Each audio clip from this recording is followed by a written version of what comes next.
Ассалаумалейкум, құрметті оқырман. Шымшықтың сыры, Алланың мұғжизасы. Ертеде бір кішкентай ауылда бір адам өмір сүріпті. Оның есімі Ахмет еді. Ол кішкентай үйінде қарапайым өмір сүріп, Аллаға құлшылық етумен айналысатын. Ахмет өте тақуа, әрі көп дұға ететін, әрдайым шүкіршілік білдіретін адам еді. Бірақ бір нәрсе оны әрқашан ойландырады. Ол Алланың өз өмірінде қалай көрінетінін, оның ұлы белгілерін қайдан табуға болатынын білмейтін. Бір күні Ахмет далада серуендеп жүріп, кішкентай шымшықтың әнін естиді. Ол шымшықтың шырылдап, аспанға қалықтап ұшып бара жатқанын көрді. Оның әні аса әдемі еді. Ахмет оны тыңдап тұрып бір сәтке тоқтады. Ол бұл кішкентай құстың әрбір әнін ерекше сезініп, сол сәтте өзінің жүрегінде бір ерекше сезімді сезінді. Ахмет шымшықтың әніне назар аударып, ойланып қалды. Бұл құс кішкентай ғана, бірақ оның әні қандай әсем. Ол Алланың жаратқан кереметтерінің бірі емес пе? Осылай ойлап, Ахмет Алла тағаланың барлық жаратылыстарында өзінің ұлы белгілерін көрсетіп жатқанын ұқты. Кейінірек Ахмет шымшықтың ұшып кеткенін көріп, өзіне сұрақ қойды. Бұл кішкентай құс қалайша ұша алады? Оның қанаттары сонша кішкентай болса да, ол Алланың қалауымен аспанға көтеріледі. Бұл не деген керемет күш?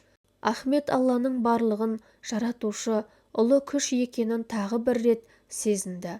Ахмет сол күннен бастап табиғаттың әрбір бөлшегіне тереңірек көз жүгіртіп, Алланың жаратылыстарының әрқайсысының ішінде үлкен ғибрат бар екенін түсінді.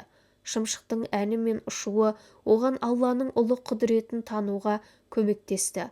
Ол осыдан кейін әрбір жан-жануарға, өсімдіктер мен құстарға қарап, олардың әрқайсының өзіндік сұлулығын және ғажайып құпияларын көрді.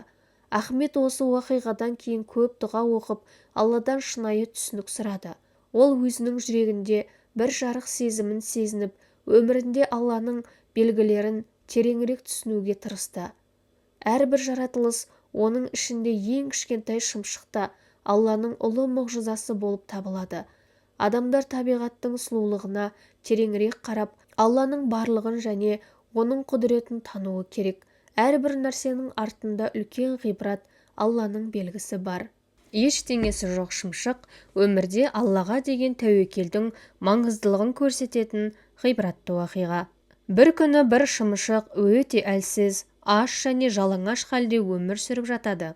Оның пана болар ұясы жоқ, ішер асы жоқ, тіпті қауырсындары да толық өспеген екен. Бір адам оны байқап, оған жанашырлық танытып, «Сенің ештеңең жоқ қой, не ішіп, қалай өмір сүріп жүрсің?» деп сұрайды. Сонда шымшық: «Менде бәрі бар, себебі мені жаратқан Раббым бар. Ол мені асырайды, мені қорғайды, мен тек оған ғана тәуекел етемін» деп жауап береді. Бұл риуаят бізге тәуекел мен сенімнің қаншалықты маңызды екенін еске салады. Егер кішкентай ғана шымшық та Аллаға толық сеніп, оның берген ризығына разы болса, онда адам баласы да уайым қайғыға салынып, ризығы үшін тым артық алаңдамауы керек. Алла Құранда былай дейді: «Жер бетінде жүрген әрбір тіршілік иесінің ризығы Аллаға ғана тән». Худ сүресі 6 аят. Яғни адам қолынан келгенін істеп, адал еңбек етіп, қалғанын Аллаға тапсыруы керек. Шынайы тәуекел мен шүкіршілік адамға шексіз тыныштық пен береке әкеледі.